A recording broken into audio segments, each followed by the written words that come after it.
Under the velvet curtain of the grand old theater, where whispers of past performances still lingered in the air, a magician known only as Alistair stood bathed in a solitary spotlight. The audience, a sea of expectant faces, leaned forward as he presented his final prop of the evening. He held it aloft for all to see, a silent promise of a spectacle yet to come, a finale that would blur the line between illusion and reality. The silence in the hall was absolute, a canvas awaiting the artist's first masterful stroke. Alistair's smile was a carefully constructed mask, hiding a secret that pulsed with a life of its own. With a flourish born of 1,000 nights on stage, Alistair placed the hat upon a small, ornate table at the center of the stage. The spotlight seemed to narrow, focusing the collective gaze of the audience onto that single object. "Every magician has his secrets," he began, his voice a low, resonant hum that filled the vast space. He gestured towards the hat, and a palpable tension began to creep into the air. A faint scratching sound, like tiny claws on silk, echoed from within the hat, amplified by the magician's microphone. The hat trembled, then rocked from side to side with a sudden, unnatural violence.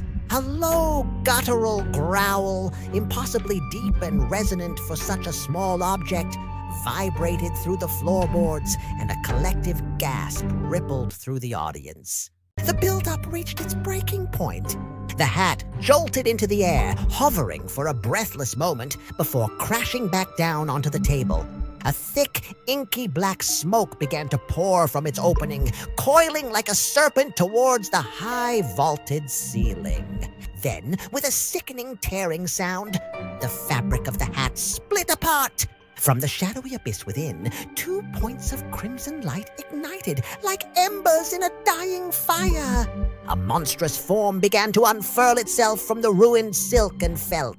Its spindly limbs, covered in coarse dark fur, clawed at the table's edge, and a head adorned with twisted horns and a maw of needle-like teeth emerged, letting out a piercing shriek that sent shivers down every spine.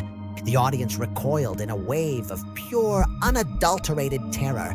Screams echoed off the gilded walls as the creature, fully emerged, fixed its glowing, malevolent eyes upon them. Just as the panic reached its peak and people began to scramble from their seats, Alistair raised a calming hand. The magician stepped forward and placed a gentle hand on the monster's horned head. "Don't be afraid," Alistair announced, his voice now warm and reassuring. "Allow me to introduce my partner, Bartholomew." The monster, Bartholomew, straightened up, its horrifying features softening as it gave a clumsy, almost comical bow to the stunned and silent crowd. Together, the man and the monster took a deep theatrical bow, leaving the audience suspended in a state of bewildered, breathless applause.